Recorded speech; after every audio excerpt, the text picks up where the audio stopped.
Hello दोस्तों, नमस्कार। मैं कमलेश कुमार आप सभी का बहुत बहुत स्वागत करता हूं अपने यूट्यूब चैनल KRC, जहां सिलेक्शन एग्जिट है। तो चलिए दोस्तों, आज मैं फिर से आप लोगों को लेकर आया हूं आधुनिक भारत का इतिहास। आज जो टॉपिक होने वाला है उसका नाम है साम्यवादी आंदोलन, होम रूल आंदोलन, लखनऊ अधिवेशन तथा भारत शासन अधिनियम 1919। ठीक है, और 1909 के बारे में भी हम लोग चर्चा करेंगे इस सेशन में। तो चलिए दोस्तों, आज हम लोग शुरू करते हैं। बहुत ही बेहतरीन टॉपिक, होम रूल आंदोलन तथा लखनऊ अधिवेशन।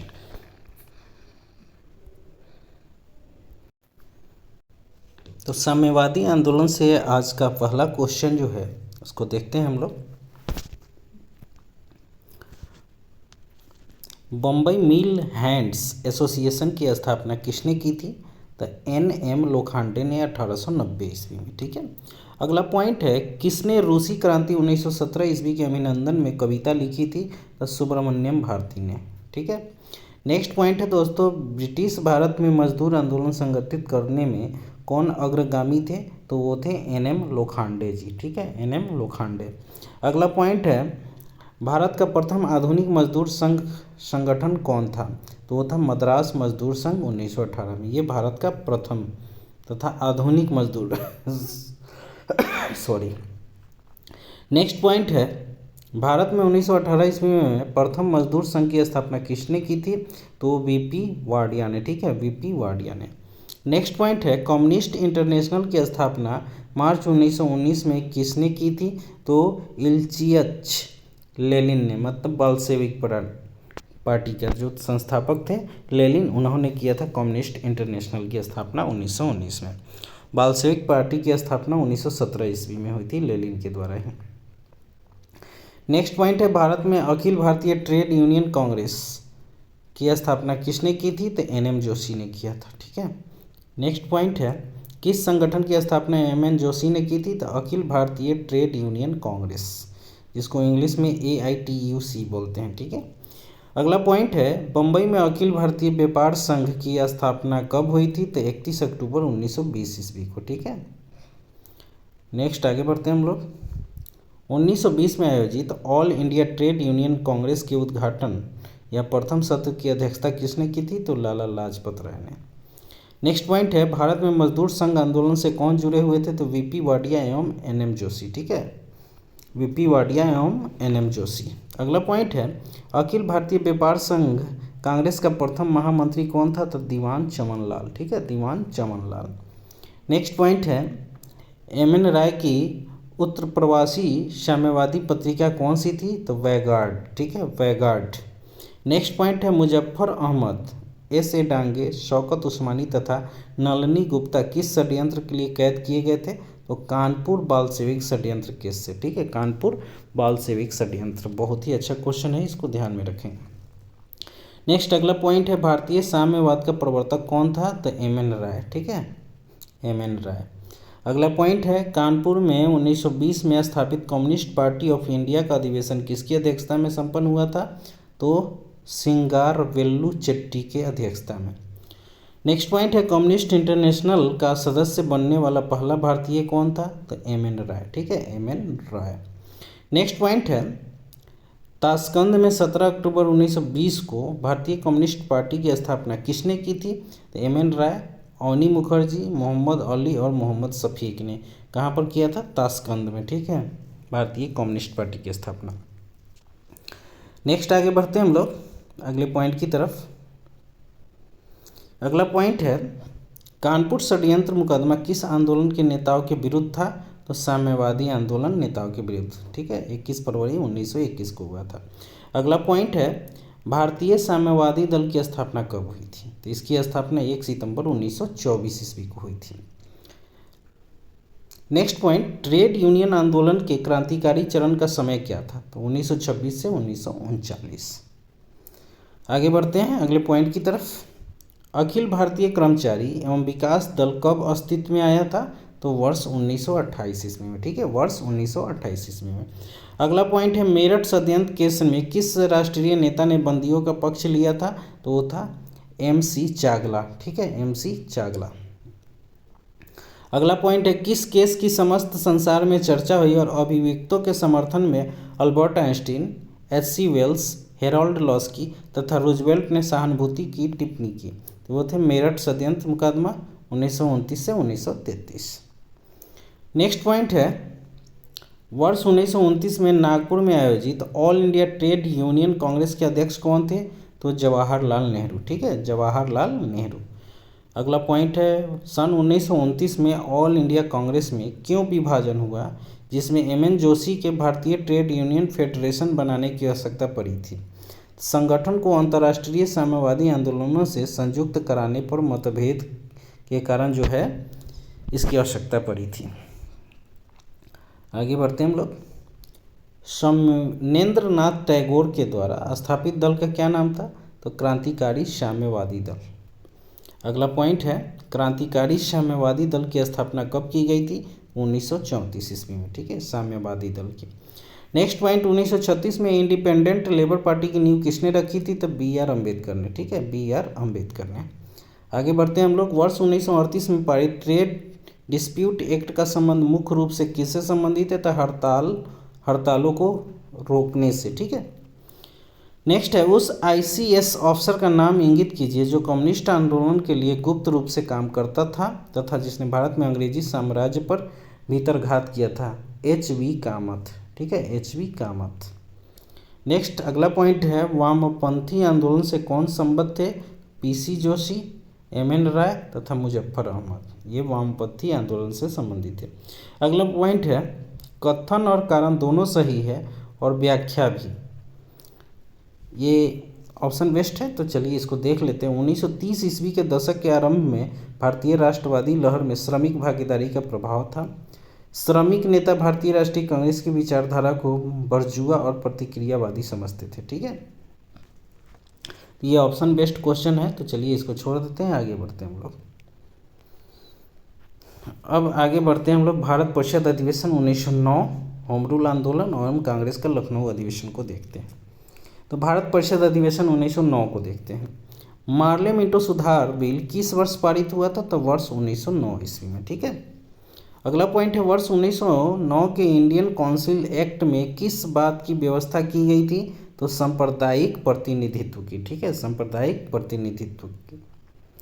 नेक्स्ट है, राष्ट्रीय आंदोलन की अवधि में जिस घटना में मतभेद के बीच थे वह जिसने अंततः देश का विभाजन कराया था वह क्या था? तो विधानसभाओं में मुसलमानों के लिए पृथक निर्वाचन क्षेत्रों और स्थानों के आरक्षण।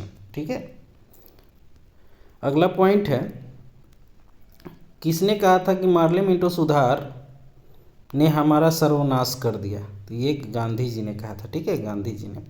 अगला पॉइंट है, ब्रिटिश काल में दिल्ली के पहले भारत की राजधानी कहाँ थी? तो वो था कोलकाता। नेक्स्ट पॉइंट है, किंग जॉर्ज पंचम तथा क्वीन मैरी की यात्रा की याद में वर्ष 1911 में भारत का कौन सा लोकप्रिय पर्यटन स्थल बनाया गया था? तो गेटवे ऑफ इंडिया। ठीक है, गेटवे ऑफ इंडिया 1911 में बना था और इंडिया गेट जो है 1921 में। नेक्स्ट पॉइंट है, गेटवे ऑफ इंडिया कहाँ स्थित है? तो मुंबई में। गेटवे ऑफ इंडिया कहाँ स्थित है? मुंबई में है और ये 1911 ईस्वी में बना था। ठीक है, और इंडिया गेट जो है दिल्ली में है और उसकी स्थापना 1921 में हुई थी। नेक्स्ट पॉइंट, किंग जॉर्ज पंचम ने किस वर्ष भारत का ताज ग्रहण किया? तो दिसंबर 1911 में। अगला पॉइंट है, दिल्ली को भारत की राजधानी बनाने की घोषणा कब की गई? तो दिसंबर 1911 में। नेक्स्ट पॉइंट है, किस वर्ष भारत की राजधानी कलकत्ता से दिल्ली स्थानांतरित हुई? तो 1912 में। ठीक है, 1912 में। अगला पॉइंट है, 1912 में जब राजधानी कलकत्ता से दिल्ली लाई गई उस समय भारत का वायसराय कौन था? तो लॉर्ड हार्डिंग था। ठीक है, लॉर्ड हार्डिंग। नेक्स्ट पॉइंट है, दिल्ली में किसके राजकीय प्रवेश के अवसर पर बम फेंका गया था? तो लॉर्ड हार्डिंग के। 23 दिसंबर 1912 को बम फेंका गया था उन पर। अगला पॉइंट है, हार्डिंग बम कांड में शामिल क्रांतिकारी कौन थे? तो मास्टर अमीन चंद, बाल मुकुंद तथा अवध बिहारी। ठीक है, अवध बिहारी। नेक्स्ट है, हार्डिंग बम कांड किस केस के नाम से प्रसिद्ध था? तो दिल्ली षड्यंत्र केस। ठीक है, दिल्ली षड्यंत्र केस के नाम से हार्डिंग बम कांड संबंधित था। अगला पॉइंट है, भारत की राजधानी पुरानी दिल्ली से नई दिल्ली कब स्थानांतरित की गई? 13 फरवरी 1931 को लॉर्ड इरविन के द्वारा। ठीक है, लॉर्ड इरविन उस समय गवर्नर जनरल था। नेक्स्ट है बिहार में अलग प्रांत के लिए आंदोलन हुए जिसके परिणाम स्वरूप 1911 में बिहार एवं उड़ीसा के नए प्रांत का निर्माण हुआ। किसके नेतृत्व में किया गया? तो सच्चिदानंद सिन्हा के द्वारा। ठीक है, सच्चिदानंद सिन्हा के द्वारा। अगला पॉइंट है ब्रिटिश शासन के दौरान बिहार को एक अलग प्रांत का दर्जा किस वर्ष प्राप्त हुआ? तो वर्ष 1912 में। ठीक है, वर्ष 1912 में। अब आते हैं होम रूल लीग आंदोलन के बारे में पढ़ते हैं हम लोग। होम रूल आंदोलन की व्याख्या 2 जनवरी 1914 को अपने पत्र कॉमनवेल्थ में किसने की थी? तो एनी बेसेंट ने। कॉमनवेल्थ एक पत्रिका था, एनी बेसेंट ने किया था। ठीक है, अगला पॉइंट है होम रूल लीग की स्थापना सर्वप्रथम किसने की थी? तो तिलक ने, लोकमान्य बाल गंगाधर तिलक ने 1916 में। ठीक है, अगला पॉइंट है बाल गंगाधर तिलक ने होम रूल लीग की स्थापना कहाँ पर की? तो वो पूना में किया था। ठीक है, कहाँ पर? पूना में। नेक्स्ट पॉइंट है तिलक द्वारा स्थापित होम रूल लीग के प्रथम अध्यक्ष कौन थे? तो जोसेफ बैप्टिस्टा। ठीक है, जोसेफ बैप्टिस्टा। नेक्स्ट है तिलक द्वारा स्थापित होम रूल लीग के प्रथम सचिव कौन थे? तो एनसी केलकर। ठीक है, कौन थे? एनसी केलकर। अगला पॉइंट है किस वर्ष एनी बेसेंट ने होम रूल लीग की स्थापना की थी? तो सितंबर 1916 में। ठीक है, सितंबर 1916 में। और बाल गंगाधर तिलक ने अप्रैल 1916 में किया था। ठीक है, नेक्स्ट है एनी बेसेंट द्वारा स्थापित होम रूल के सचिव कौन थे? तो जॉर्ज अरुंडेल। ठीक है, जॉर्ज अरुंडेल। नेक्स्ट है 1916 ईस्वी में Akhil Bharatiya home rule league आंदोलन सर्वप्रथम किसने प्रारंभ किया था? एनी बेसेंट ने। ठीक है, एनी बेसेंट। अगला पॉइंट है होम रूल लीग आंदोलन के संस्थापक कौन थे? तो एनी बेसेंट थे। कौन थे? Annie Besant. वर्ष 1915-16 में किन 2 नेताओं द्वारा होम रूल लीग आरंभ किया गया था? तो तिलक एवं एनी बेसेंट के द्वारा। अगला पॉइंट है 1915-16 में स्थापित होम रूल लीग किसकी सहायक इकाई के रूप में काम करती थी? तो भारतीय राष्ट्रीय कांग्रेस के रूप में। नेक्स्ट पॉइंट है एनी बेसेंट द्वारा प्रारंभ किया गया स्वराज शासन आंदोलन का लक्ष्य क्या था? भारत के लिए स्वशासन प्राप्त करना। ठीक है, भारत के लिए स्वशासन प्राप्त करना। अगला पॉइंट है 20वीं शताब्दी के प्रारंभ में किस महिला ने भारतीय राजनीतिक आंदोलन में भाग लेकर सर्वाधिक अनुप्राणित किया था? ठीक है, एनी बेसेंट ने। Annie Besant. आगे बढ़ते हैं अगले पॉइंट की तरफ। कौन मुस्लिम नेता थे जो एनी बेसेंट द्वारा स्थापित होम रूल लीग में सम्मिलित हुए थे? तो मोहम्मद अली जिन्ना। ठीक है, मोहम्मद अली जिन्ना। अगला पॉइंट है किसने कहा मैं तो एक भारतीय नगारा हूँ जिसका कार्य सोते हुए को जगाना है ताकि वे अपनी मातृभूमि के लिए जागे और कार्यरत हो सके? ये कथन है एनी बेसेंट का। ठीक है, नेक्स्ट पॉइंट प्रथम विश्व युद्ध के दौरान वह आंदोलन जो भारत में लोकप्रिय हुआ था वो था होम रूल आंदोलन। ठीक है, होम रूल आंदोलन। नेक्स्ट पॉइंट है किसका योगदान होम रूल लीग की स्थापना में नहीं था? तो टी.एस. अलकाट का। थियोसॉफिकल सोसाइटी के जो संस्थापक थे उनका सहयोग नहीं था इसमें। अगला पॉइंट है होम रूल आंदोलन से मुख्यतः कौन जुड़े हुए थे? तो एनी बेसेंट, बीजी तिलक एवं एस सुब्रमण्यम। ठीक है, एस सुब्रमण्यम अय्यर। अगला पॉइंट है होम रूल आंदोलन भारत के स्वतंत्रता संग्राम के एक नए चरण के आरंभ का घोतक क्यों था? क्योंकि इसने देश के सामने स्वशासन की एक ठोस योजना रखी थी। ठीक है, नेक्स्ट पॉइंट है कांग्रेस के किस अधिवेशन में होम रूल समर्थक अपनी राजनीतिक शक्ति का सफलतापूर्वक प्रदर्शन कर सके थे? वो था कांग्रेस का 1916 का लखनऊ अधिवेशन। ठीक है, next point home rule league के संबंध में सत्य कथन कौन कौन है उसको देख लीजिए।